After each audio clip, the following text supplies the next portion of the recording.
आकार, आकार को हम लोग एक्स बोलते हैं, और आवृत्ति या बारंबारता जिसको फ्रीक्वेंसी बोलते हैं दिया रहता है। आकार और आवृत्ति दिया रहता है, ये इसमें सिर्फ आवृत्ति, इसमें आकार दिया रहेगा। जैसे आकार में दे दिया एग्जाम्पल मान लीजिए, इसमें हम लोग का क्वेश्चन दे दिया है, एक तरफ आकार और एक तरफ आवृत्ति। आकार को साइज बोलते हैं, आवृत्ति को फ्रीक्वेंसी बोलते हैं। आकार में दे दिया जैसे मान लीजिए 5, 10, 15, 20, 25, 30 इस तरह का दे दिया, और आवृत्ति में दे दिया हमारा 6, 3, 8, 2, 4, 5 ऐसे दे दिया।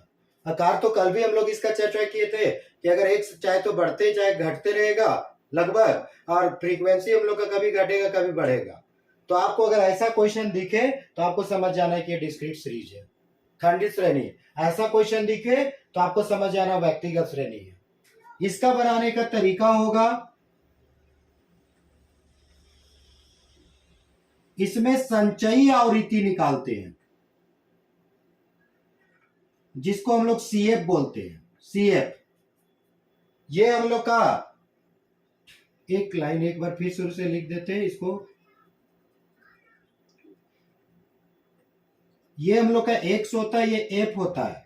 ये हम लोग का 5, 10, 15, 20, 25, 30 ये क्वेश्चन दिया हुआ है, और फ्रीक्वेंसी दे दिया है मान लीजिए 2, 8, 3, 7, 4, 5, और ये मेरा सीएफ है, संचयी आवृत्ति बोलते हैं इसको। मतलब ना क्वेश्चन में हम लोग का एक्स और एफ दिया रहेगा, इसको निकालेंगे हल करने समय, इसको निकालेंगे सीएफ करेंगे। जैसे माध्य में एफएक्स करते हैं, इसमें हम लोग को संचयी आवृत्ति निकालना पड़ता है सीएफ।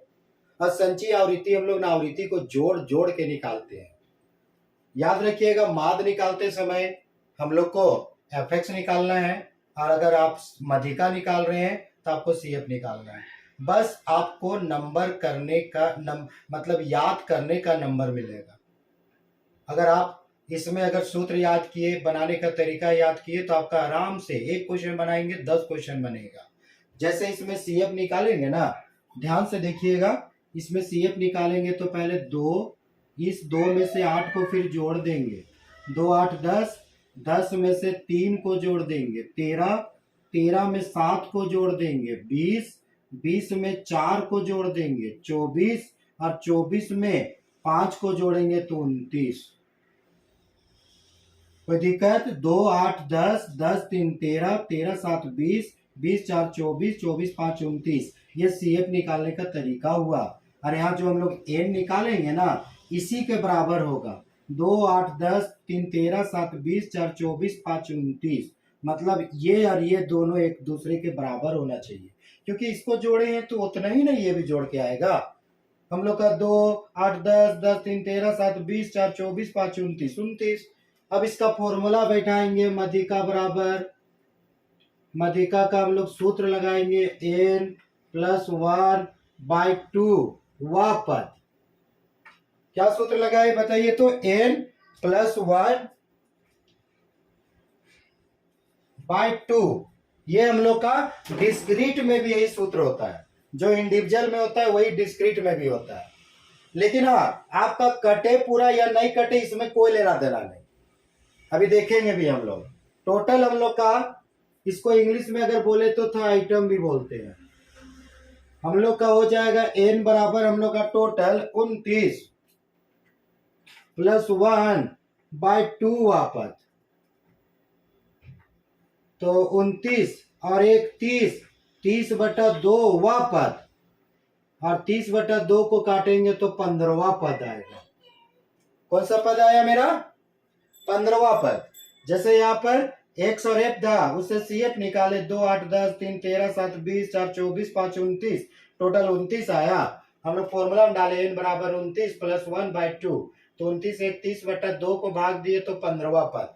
आपको 15 आता, 15.5 आता, 15.25 आता, 15.75 आता, कुछ भी आता, आपको सीएफ में देखना है कहां शामिल होगा।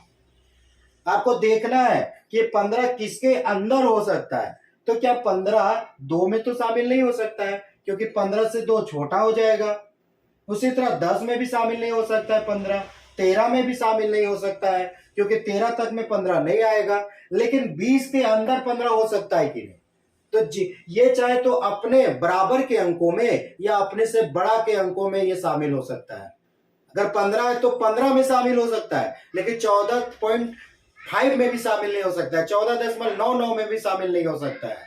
ये तो 15 में शामिल हो सकता है, या 15, 16, 17, 18 अपने से बड़ा में, चाहे तो अपना बराबर में या अपना से बड़ा में शामिल होगा। तो हम लोग यहाँ 15 लाए ना, तो ये 15वां पद कहां शामिल होगा मेरा? 20। तो हम लोग को लिखना पड़ता है, चूंकि 15वां पद CF मतलब संचयी आवृत्ति 20 में शामिल होगा, 20 में शामिल होगा। इसलिए इसका सीधा में कौन आया? 7, और इसका सीधा में कौन आया? 20। क्यों? हम लोग का हमेशा आंसर x होता है, एफ आंसर नहीं होगा, हमेशा आंसर x होगा। इसमें शामिल है, उसके सीधा वाला में 7 और उसके सीधा में 20। तो हम लोग लिखेंगे इसलिए मध्यिका m बराबर 20 होगा। कंफ्यूज मत होइएगा, ये 20 आंसर नहीं है मेरा, ये 20वां पद में शामिल है, उसके सीधा में जो आएगा वो आंसर होगा। मतलब हमेशा मेरा आंसर ना x होगा, x हमेशा आंसर मेरा x होगा। ये मेरा 30/2 15वां पद में शामिल था। 15वां पद CF कहां शामिल हुआ? 20, क्योंकि अपना से छोटा में शामिल नहीं हो सकता है। जो इसके बाद मतलब 15 के बाद जो अंक है उसी में शामिल होगा। इस सब में भी नहीं लेंगे। 13 के बाद कौन आया? 20, तो मतलब 15 इसी के अंदर है। 24 के अंदर भी नहीं है, वो 20 के अंदर है, क्योंकि 20 के बाद तो 21 22 शुरू हो जाएगा। तो हम लोग देखें कि 15वां पद हम लोग का CF 20 में शामिल है, उसके सीधे में 7 और 7 के सीधा में कितना? 20। तो मेरा आंसर क्या होगा? 20। ये आंसर, इसको आंसर नहीं बोलिएगा, बल्कि एफ को भी नहीं बोलिएगा, बल्कि किसको बोलिएगा? एस। अगर यहाँ 18 रहता तो 18 होता आंसर, अगर मेरा यहाँ 17 रहता तो 17 आंसर, अगर 22 रहता तो 22 आंसर। मतलब ये खाली देखना है कि ये कहां शामिल होगा। एक बार और रिपीट करते हैं। मेरे पास एक सेप दिया हुआ है, ये डिस्क्रीट सीरीज है, इसमें CF निकालते जोड़ के। टोटल 29 नंबर हुआ, 29 में 1 जोड़े 30/2। 15वां पद कहां शामिल हुआ? 20, क्योंकि 13 में नहीं शामिल हो सकता अपना छोटा में। सीधा में क्या आया? 7 और उसके सीधा में 20। तो मेरा आंसर 20 होगा, हमेशा x आंसर होता है। अब बात करते हैं, दूसरा सीरीज हो गया हम लोग का। अब बात करते हैं सतत श्रेणी का, जिसको हम लोग बोलते हैं कंटिन्यूअस सीरीज। इसको अखंडित भी बोला जाता है, इसको हम लोग वर्गीकृत भी बोलते हैं। अगर पहचान का तरीका है तो इसका पहचानने का तरीका ये है कि इसमें वर्ग अंतराल,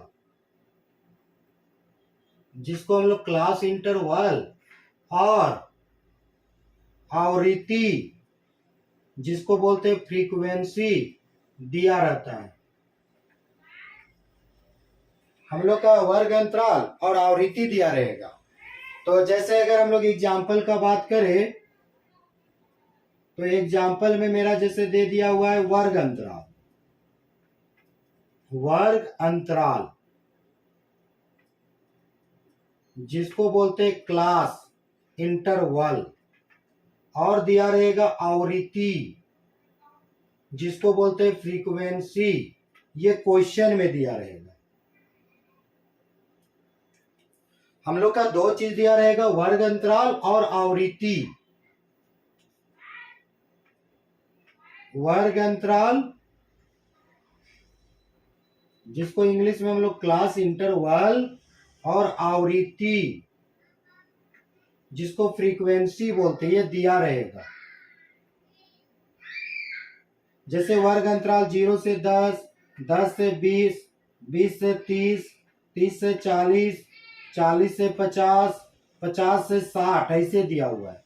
फ्रीक्वेंसी 2, 7, 3, 5, 10, 3 ऐसे क्वेश्चन दिया हुआ है। इस तरह का हम लोग का क्वेश्चन दिया हुआ है। या मान लिया 2, 7, 3, 15, 10, 3 कुछ भी रह सकता है आपका। ये तो एग्जाम्पल लिया है। आपको इसको भी बनाने के लिए आपको संचयी आवृत्ति निकालना होगा। संचयी आवृत्ति, इसमें एक से कोई लेना देना नहीं है। और संचयी आवृत्ति को फिर से हम लोग सीएफ बोलेंगे। और अभी तुरंत सीएफ निकालने का तरीका बताए। हम लोग को सीएफ निकालना है तो जोड़ना होगा। सबसे पहले हम लोग लेंगे 2 को, 2 और 7 9, 9 3 12, 12 15 27, 27 10 37 और 37 और 3 40। जैसे यहाँ जोड़े थे 2 8 10, 10 3 13, उसी तरह 2 7 9, 9 3 12, 12 15 27, 27 10 37, 3 40। मतलब क्वेश्चन में आपका वर्ग अंतराल और आवृत्ति है, लेकिन आपको सीएफ निकालना पड़ेगा। अब इसको जोड़ेंगे भी ना तो नंबर हो जाएगा 2 7 9, 3 12, 5 17, 3 20, 20 और 2 हाथ में 3 और 1 4। ये हमेशा इक्वल रहेगा। तो यहां तक एक बार बढ़िया से देख लीजिए। ये हम लोग का कंटिन्यूअस सीरीज में निकालने का तरीका है। ये कंटिन्यूअस में हम लोग निकालने का तरीका है। हम लोग का इस क्वेश्चन इसमें आपका वर्ग अंतराल और आवृत्ति दिया रहेगा। क्लास इंटरवल फ्रीक्वेंसी 0 से 10, 10 से 20, 20 से 30, 30 से 40 आवृत्ति। इसमें आपका सिर्फ आवृत्ति है, इसमें एक्स और एफ है, इसमें क्लास इंटरवल फ्रीक्वेंसी है। मतलब आप पूरा सांख्यिकी पढ़ लीजिए, आपको 3 ही टाइप का क्वेश्चन मिलेगा। एक इंडिविजुअल, एक डिस्क्रीट और एक कंटिन्यूअस। हाँ, टाइप मिलेगा आपको, कुछ टाइप एक्स्ट्रा मिलेगा कंटिन्यूअस में। मिसिंग फ्रीक्वेंसी मिलेगा आपको, लेस देन मिलेगा, से कम से अधिक। लेकिन बेसिक चीज यही है, बनाने का तरीका यही है। खाली आपको क्लास सजा के बस उस सबको निकालना है। लेकिन बेसिक चीज यही है कि अगर आपका सिर्फ कोमा देके है, सिर्फ आवृत्ति है तो इंडिविजुअल, अगर आकार और आवृत्ति है तो डिस्क्रीट, और अगर आपका क्लास इंटरवल और फ्रीक्वेंसी दिया हुआ है तो आपको समझ आना है कि ये मेरा कंटिन्यूअस श्रेणी है। और जैसा क्वेश्चन वैसा उसका बनाने का तरीका। मतलब इंडिविजुअल का अलग, डिस्क्रीट का अलग, कंटिन्यूअस का अलग। इसमें एक्स का कोई आवश्यकता नहीं होता है। इसमें हम लोग का एफएक्स करने का कोई जरूरत नहीं है। इसमें हम लोग को सीएफ चाहिए। डिस्क्रीट में भी सीएफ चाहिए और कंटिन्यूअस में भी चाहिए। अब इसमें अगर हम लोग इसका हल करेंगे ना तो सबसे पहले ना यहाँ पर छोटा एम निकाला जाता है। छोटा एम, बड़ा एम नहीं। अभी तक हम सब में बड़ा एम निकाले हैं, मध्यिका निकाले, इसमें ना छोटा एम निकालते हैं और फॉर्मूला चेंज हो जाता है n/2 पर।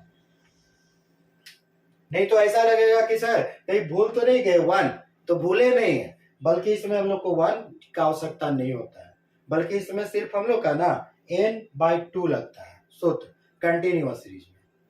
जैसे n हम लोग का कितना दिया हुआ है टोटल 40, 40/2 वा पद। अब 40 को भाग देंगे तो 20वां पद। 1 इसमें मत जोड़िएगा, ये तो सोचेगा कि सर कहीं भूल तो नहीं गए। तो भूले नहीं है, बल्कि इसमें हम लोग को 1 का जरूरत नहीं होता है। इसमें पहले छोटा एम निकालते हैं और फिर बड़ा मध्यिका निकालते हैं हम लोग। इसमें हम लोग डायरेक्ट मध्यिका निकालते हैं इंडिविजुअल डिस्क्रीट में। कंटिन्यूअस में हम लोग छोटा पहले एम निकालते हैं। जैसे n बराबर 40 था और बटा 2 हुआ तो 20वां पद। फिर हम लोग देखेंगे 20वां पद कहाँ शामिल होगा। 2 में तो नहीं होगा, 9 में भी नहीं होगा, 12 में भी नहीं होगा, तो होगा किस में 27। चाहे तो अपना बराबर में या अपना से बड़ा। तो हम लोग फिर एक लाइन लिख लेंगे, चूंकि 20वां पद CF 27 में शामिल होगा, इसलिए 27 में शामिल हुआ। इसका सीधा 15 और इसका सीधा 30 से 40। इसमें पहले क्लास निकालना होता है। हम लोग लिखेंगे इसलिए मध्यिका वर्ग मीडियन क्लास 30 से 40 होगा। हम लोग का 40/2 20वां पद। 20वां पद कहाँ शामिल होगा 27 में, और 27 का सीधा 15 है, उसका सीधा क्लास हो गया। इसमें क्या था 20वां पद शामिल था तो 20 में लिखे थे सीधा 7, तो सीधे एक्स आंसर था, आंसर हो गया। लेकिन इसमें आंसर तो ये नहीं होगा। हाँ, ये जरूर पता होगा कि मेरा जो आंसर निकलेगा वो 30 से 40 के अंदर होगा, चाहे 30 से ऊपर या 40 से नीचे, या 30 से ऊपर या 40 से नीचे, लेकिन 30 से नीचे आपका आंसर नहीं होगा, 40 से ऊपर आंसर नहीं होगा। ये आपका जिसमें रहेगा उसी के अंदर। जैसे हम लोग का 20वां पद कहां शामिल हुआ, 27 में, क्योंकि 12 तक में नहीं होता, सीधा में 15, सीधा में 30 से 40, तो मेरा मध्य का वर्ग 30 से 40 होगा। अब आंसर 30 और 40 के बीच में रहेगा, उसे ऊपर नीचे नहीं रहेगा। अगर मेरा इसमें शामिल होता तो मेरा आंसर 20 से 30 के अंदर होता। अब हम लोग मध्यिका का सूत्र लगाएंगे। मध्यिका का सूत्र बहुत तरह का अपना अपना यूज करते हैं, अपने हिसाब से उसको यूज करते हैं। देखिए इसका सूत्र होता है, मेरे हम जैसे अपना आदत की है, L1 plus n/2 minus CF बटा F इंटू I बोलिए या H बोलिए, मतलब अंतर, इसको अंतर बोला जाता है, अंतर। अब हम लोग के पास आ गया L1 plus n/2 minus CF बटा F इंटू I या H, ये हम लोग का मध्यिका का फॉर्मूला है। L1 किसको बोलेंगे, जिसमें शामिल होगा, शामिल किसमें हुआ 30 से 40, तो इसको L1 लाइन बोलते हैं, इसको L2 लाइन बोलते हैं। हम लोग को यहाँ पर L1 चाहिए और L1 होगा मेरा 30, तो यहाँ पर हम लोग ले लेंगे 30 प्लस n/2, देखिए n/2 40 बटा 2 मतलब कितना 20, बहुत को इसको m भी लिखते थे, मतलब वही ना होगा। फिर CF जिसमें शामिल होता है ना, उसका ऊपर वाला ध्यान रखिएगा, शामिल किसमें हुआ था 27, तो 27 को नहीं लेना है, बल्कि जिसमें शामिल होगा उसके ऊपर वाला, तो इसका ये CF का लाइन है ना, तो मेरा CF कितना हो जाएगा 12। फ्रीक्वेंसी जिसमें शामिल होगा उसके सीधा वाला, ये F का लाइन है, तो इसका सीधा में कौन है 15, ये F होगा, तो मेरा लिख देंगे 15। और अंतर 30 से 40, तो अंतर कितना का है 10। एक बार और सुनिएगा, हम लोग सबसे पहले कंटिन्यूअस सीरीज में छोटा m निकाले, n/2 40 बटा 2 से भाग दिए 20। 20वां पद हम लोग का कहाँ शामिल हुआ 27 में, और 27 में शामिल हुआ तो उसका सीधा में कौन था 15, उसके सीधे में 30 से 40, तो मेरा मध्यिका वर्ग 30 से 40 हुआ। अब मध्यिका निकाल रहे हैं, सूत्र होता है L1 plus n/2 minus CF बटा F इंटू I या H, जिसको अंतर बोलते हैं। जिसमें शामिल होगा उसका ये लाइन पहले वाला L1 होगा, इसको L2 बोलते हैं, तो हमको L1 चाहिए। L1 30, n/2 जिसको m बोलते हैं, छोटा m 20 आया, और जिसमें शामिल होता है उसका ऊपर वाला 12 है, जिसमें शामिल होगा वो CF नहीं, ध्यान रखिए गलती यही होता है, बल्कि जिसमें शामिल होगा उसको ऊपर वाला, और ऊपर वाला में CF लाइन 12 बटा फ्रीक्वेंसी जिसमें शामिल होगा उसका सीधा वाला कितना था मेरा 15 ही ना था, तो हम लोग 15, तो 15 ले लिए, गुना अंतर कितना 10, मतलब L1 30, n/2 20, CF उसके ऊपर वाला 12, फ्रीक्वेंसी उसके सीधे वाला 15, और अंतर 30 से 40 का अंतर तो 10 ही ना है। अब इसमें हम लोग सूत्र में लगाए हैं, तो 30, 20 में 12 गया तो 8 गुना 10 बटा 15, 30 प्लस 8 दाएं 80 भागा 15, 15 से भाग देंगे तो 15 चौके 60, 15 पचे 75, 15 पचे 75, नहीं जा रहा है 0.5, 15 तिया 45, फिर 5 15 तिया 45, तो जोड़ेंगे तो 30 और 5 35.33। देखिए आंसर कितना आया 35.33। हम क्या बोले थे, इसके अंदर रहेगा ना, इसे नीचे रहेगा 30 से ना 30 40 से ऊपर, तो मेरा इसी के अंदर का आंसर आया ना, तो यही मेरा आंसर हो जाएगा। तो अगर सोचा जाए तो बहुत भारी नहीं है, ठीक है। और अगर हम लोग इसका प्रैक्टिस करेंगे तो लंबा समय तक याद भी रहेगा। और 3 सीरीज हम लोग को जानना है, इंडिविजुअल, डिस्क्रीट, कंटिन्यूअस, व्यक्तिगत, खंडित, सतत। सांख्यिकी में अगर 3 श्रेणी आप जानते हैं तो आप माध्य मध्यिका कुछ भी बनाइए, आपको सब समझ में आएगा। सबका क्वेश्चन एक जैसा रहता है, खाली क्वेश्चन का बनाने का तरीका और उसका सूत्र में आपको ध्यान रखना है। जैसे हम लोग कल माध्य का चर्चा किए थे, माध्य का हम आपको 3 टाइप का बताए थे, व्यक्तिगत, खंडित और सतत, और सारा चीज क्या क्या पढ़ना है वो कल बताए थे। उसका हम वीडियो भी डाल दिए थे यूनिक कॉमर्स क्लास का जो चैनल है उसमें। अगर सब्सक्राइब नहीं किए तो कर लीजिए, वहाँ आपको अकाउंट से संबंधित भी आपको वीडियो मिलेगा, जैसे इशू ऑफ शेयर, पार्टनरशिप। अभी ज़्यादा दिन तो स्टार्ट नहीं हुआ है, कुछ दिन स्टार्ट किए हैं, लेकिन कुछ कुछ वीडियो डाल रहे हैं और उस वीडियो को लगातार डालेंगे। और हर चैप्टर, चाहे अकाउंट्स हो, स्टैटिक्स हो, मैथ्स हो, चाहे आपका इकोनॉमिक्स हो, बीएसटी हो, हर चैप्टर से टॉपिक वाइज वीडियो डालेंगे। तो आप अगर सब्सक्राइब कीजिएगा, लाइक कीजिएगा, तो और हमको हिम्मत मिलेगा, और हिम्मत मिलेगा तो हम और वीडियो डालेंगे। जैसे आज हम लोग चर्चा किए मध्यिका का। मध्यिका में 3 श्रेणी व्यक्तिगत, इसमें आपको सिर्फ आवृत्ति दिया है, बनाने का तरीका बताए। इसमें ए बी हो सकता है, पूरा कटने वाला, पूरा नहीं कटने वाला। और फिर हम लोग डिस्क्रीट जाने, कंटिन्यूअस जाने। अगर आपको इसमें से कोई भी जगह अगर आपको दिक्कत हुआ हो, समझ में नहीं आया हो, या अगर आपको कुछ अलग पूछना हो, कुछ नया क्वेश्चन करना हो, तो आप इसका आप जाके कमेंट कर सकते हैं और कमेंट कर कीजिएगा। हम जरूर से जरूर उसको अगले क्लास में उसको बताने का कोशिश करेंगे, समझाने का कोशिश करेंगे।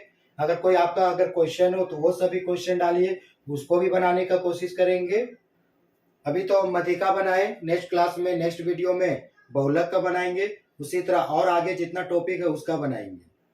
खाली आप वीडियो में बने रहिए, जुड़े रहिए, उसको लाइक कीजिए, शेयर कर दीजिए और ज्यादा से ज्यादा बतलाइए। तो इतना ही आज बता के आज क्लास समाप्त करते हैं। ठीक है, ठीक, धन्यवाद।